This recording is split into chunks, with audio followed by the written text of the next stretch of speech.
Hello everyone, welcome back to our channel. Last lecture के अंदर अपन ने डिस्कस किया था मांग की परिभाषा, उसके बाद अपन ने डिस्कस किया मांग की लोच। इन सब के बारे में अपन ने जाना। मांग की लोच के बाद अपन ने कौन सी मांग की लोच देखी थी? पूर्णतया लोचदार मांग।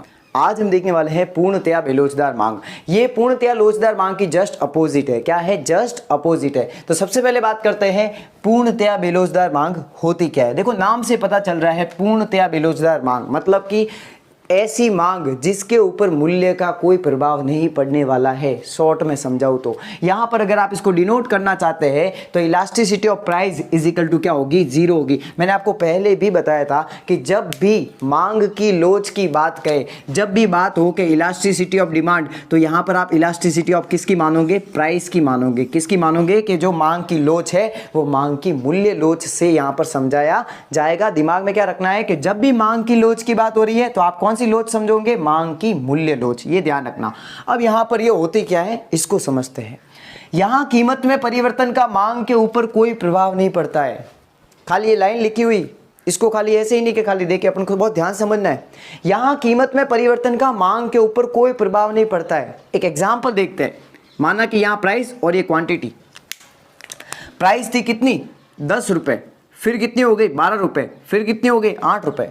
पहले प्राइस थी 10 रुपए, फिर उसके बाद बढ़कर 12 हो गई, फिर उसके बाद बढ़कर, फिर उसके बाद कम होकर कितनी हो गई? 8 रुपए हो गई। जब प्राइस 10 रुपए थी तो लोग माल खरीद रहे, तो जो यूनिट्स थी वो थी कितनी? 6। कितनी थी? 6। लेकिन जैसे ही प्राइस बढ़ गई तो लोग क्या करने लगे पता है? 6। अभी भी 6 ही खरीद रहे। कितने खरीद रहे? 6। और जैसे ही प्राइस कम हो गई तब भी कितनी यूनिट्स खरीद रहे? 6 खरीद रहे। अगर आप गौर करोगे तो यहां पर प्राइस में, तो यहां पर जो प्राइस है वो तो क्या हो रही है? घट रही है, और प्राइस बढ़ भी रही है। प्राइस घट रही है और बढ़ भी रही है, लेकिन जो क्वांटिटी है, जो यहां पर वस्तु की मांगी जाने वाली जो मात्रा है वो स्टैटिक है। वो क्या है? स्टैटिक है, मतलब वो स्थिर है। मतलब कि जो वस्तु की मांगी जाने वाली मात्रा है उसमें कोई परिवर्तन नहीं आ रहा है। तो इसे बोलते हैं पूर्णतया बेलोचदार मांग। क्या बोलते हैं? पूर्णतया बेलोचदार मांग। और इसको डिनोट करते हैं elasticity of price is equal to 0, या फिर आप बोल सकते हो elasticity of demand is equal to 0, क्योंकि यहां पर वस्तु की जो कीमत है उसका वस्तु के मात्रा के ऊपर कोई प्रभाव नहीं पड़ रहा है। इसको अब हम एक मांग वक्र के द्वारा समझते हैं। तो ध्यान से समझना कि इसका मांग वक्र बनता कैसे है उसको देखते हैं। तो बेटा सबसे पहले देखो अपन ने क्या किया, यहां पर ये हो गई यहां पर प्राइस वाली लाइन, फिर यहाँ पर हो गया एक्स एक्सिस। ये कौन सा एक्सिस हो? ये हो गया ओरिजिन। यहाँ पर हो गया वाई एक्सिस। ठीक है। अब यहाँ पर क्या होती है? प्राइस। अपन पहले डिमांड वाले चैप्टर में पढ़ चुके हैं। अगर आपने वो लेसन नहीं देखे हैं तो इस वीडियो के बाद आप उस लेसन को पहले जरूर देखना। पहले उन लेसन को आप देखोगे तो आपको ये ज़्यादा अच्छे से समझ में आएगा। तो अब यहाँ पर देखते हैं प्राइस। ठीक है, यहाँ पर प्राइस दी हुई है, यहाँ पर क्या होती है? क्वांटिटी। अब ध्यान देना, ये जो प्राइस चल रही है इस रेट पर इतनी क्वांटिटी मांगी जा रही है, मतलब ये क्वांटिटी कोई है। माना कि मैंने इसको बोल दिया ए बिंदु। ठीक है।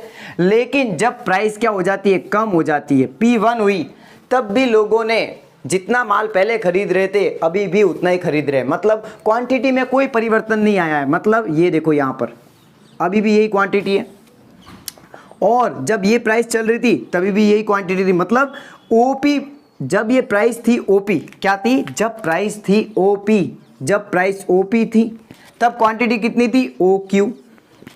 जब अब मैं कह रहा हूं, अब जब प्राइस OP1 बन गई है तब भी क्वांटिटी कितनी है? OQ। कैसे OP1 बन गई है? ये देखो OP1।